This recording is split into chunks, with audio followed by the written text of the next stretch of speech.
Hey, what is up, awesome people? Shitty Wags here with Got Your Back Gaming, coming at you with my medic class guide. And to be honest with you guys, I was not real sure how to even approach this one because I did not want to come off being contentious about the whole thing. Medic class is not a tough class to play and score a ton of points if you're playing it correctly, but some players are playing this class wrong, and I think most of the blame for that falls on DICE for the way the classes are set up in Battlefield 1. In Battlefield 4, the healing responsibilities were given to the Assault class. If you're playing an Assault combat medic, you're right in the thick of the skirmishes, so it's easy enough to heal and revive others. But what they did was eliminate the Engineer class, gave all the vehicle destruction tools to the Assault class, then moved the healing tools to the newly created Medic class. Now, in my opinion, why this has led to such an issue is the weapons that are available to the Medic. The first two weapons I'm going to look at is the Syringe self-loading rifle and the M1907. I like both of these weapons, and I feel they both fall in line with where the medic class should be on the battlefield, and that is slightly behind or trailing the Assault class, and both of these guns are good at medium and short range encounters. They are the only automatic weapons available to the medic class, and both of them are very similar across the board. The Syringe does offer slightly better damage than the Sweeper, but the Sweeper does have better control and double the amount of ammo in the clip. The main distinguishing factor in these two, though, are the Syringe does not begin dropping damage to around 35 meters and the Sweeper at 25 meters. The damage on the Syringe only drops slightly from that 35 to 40 meter on mark, where the Sweeper has more of an aggressive drop from that 25 meter mark and loses a considerable amount of damage going past that mark. This makes the Syringe a stronger weapon in those medium to long range situations. Other than that, the only thing separating these two are 6 points of damage and 13 points of control. I actually prefer the Sweeper over the Syringe, and that's because the Syringe is more of a 1 kill per equipped weapon, and I found myself getting killed in between reloads. Despite the lower damage, the Sweeper was easily able to handle multiple targets. The next two weapons is where I start to have issues with the medic class. And those weapons are the M1916 and the Mondragon. These are not automatic weapons. They are single fire, but they are two of the highest damaging weapons in the game.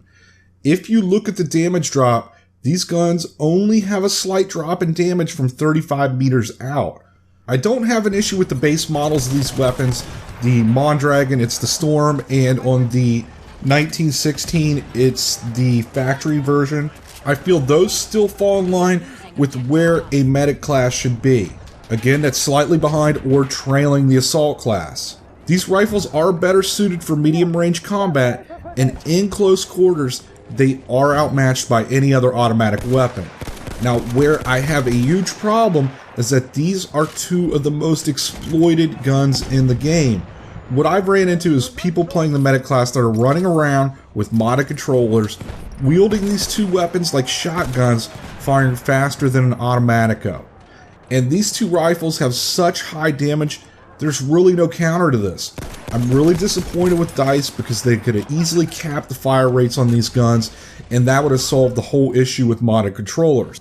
The second issue I have is with the sniper model of the Mondragon and the marksman model of the 1916. What DICE has decided to do is take two of the most important responsibilities in the game, healing and reviving, and they gave them to a class that has sniper rifles. It seems like every game of Conquest, it never fails. If you look at those common sniper hangouts, there's also one or two medics hanging out there also. I guess the people that are playing medic this way do not understand or just don't care that no matter how many people they snipe from up there, they're not going to get even close to the amount of points and class experience that they would if they were down in all the action, healing and reviving. This game right here is a good example of this. I began the game using the factory version of the 1916. I was following my team. I was cleaning up kills, healing, reviving, capturing objectives, just generally playing the medic class the way it should be and being a good teammate. And up to this point, I was one of the top scorers on the team well on my way to maybe even being the #1 scorer. About halfway through the match, I switched over to the 1916 Marksman, and I found myself falling further and further away from my team. I was no longer following them, I was no longer healing or reviving them, and I quit capturing objectives. The rest of my game was spent looking through a scope. So all in all, what is the better of the two rifles? They are pretty much the same across the board. You do pick up quite a bit of control and a little bit of speed with the Mondragon, but you do give up 16 bullets in the clip. Regardless of giving up those 16 bullets, I think the Mondragon is the better choice of the two. For the auto-loading 8, I would not recommend wasting my time with this one. As you can see, the only thing you're picking up is rate of fire and hip fire, but you're taking a hit on damage, control, and accuracy. When I started using this rifle, I found myself having to be much more deliberate in my shots with only 5 bullets in that clip, and I kept finding myself positioning myself further and further behind my team to compensate. The Marksman version of the auto-loader adds an optical sight, so just like the other two rifles, this transforms the gun into a low-damage, fast-firing sniper rifle. The last rifle you unlock when you reach level 10 medic is the 1906 factory, and when you stack that up against the Mondragon, it is a faster firing, more accurate rifle. You do lose a little bit of control, and it does only have 5 bullets in the clip. So just like the auto-loading 8, this gun is better used at a greater distance, and each time I equipped it, I found myself not throwing down heals or reviving, not capturing objectives, so being a bad medic and a bad teammate. Is it worth pushing yourself to unlock this gun? Not really. The medic guns seem to boil down to a 3-gun race between the Saber Gotti and the Sweeper for those close to medium range encounters, and the Mondragon for medium range. Again, I'm going with the high rate of fire with the Tashin pistol M1914. For the gadgets, there really is no choice here. You want to go with the medical crate. One piece of advice I would give is I do see some people put this out there and then just leave it. I keep moving the crate constantly, placing it back down as I move, and at the end of the match, if you do this, you really would be surprised how many points you get. And for the second gadget, the medical syringe, so you can revive other players, and you get a cool 100 points for every squad mate revived.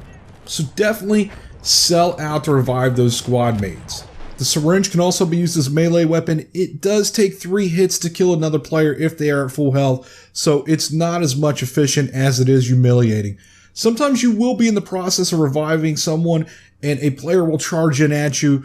In those cases, you can jab that syringe out there and you might get a lucky kill. Rifle grenades, I don't know what you're doing, Dice, with this medic class. I don't see any circumstances where these would be good for the medic. They would have been better suited for either assault or support. Doesn't make much sense to me. For grenades, I go with either the frag, or there's nothing more beautiful than an expertly tossed smoke grenade in front of the other team as you run in and revive another player under the cover of that smoke screen. And again for melee, I'm going to go with the hatchet. Other than that, I don't really have any super huge tips for this class. The medic class is an easy class to play and level.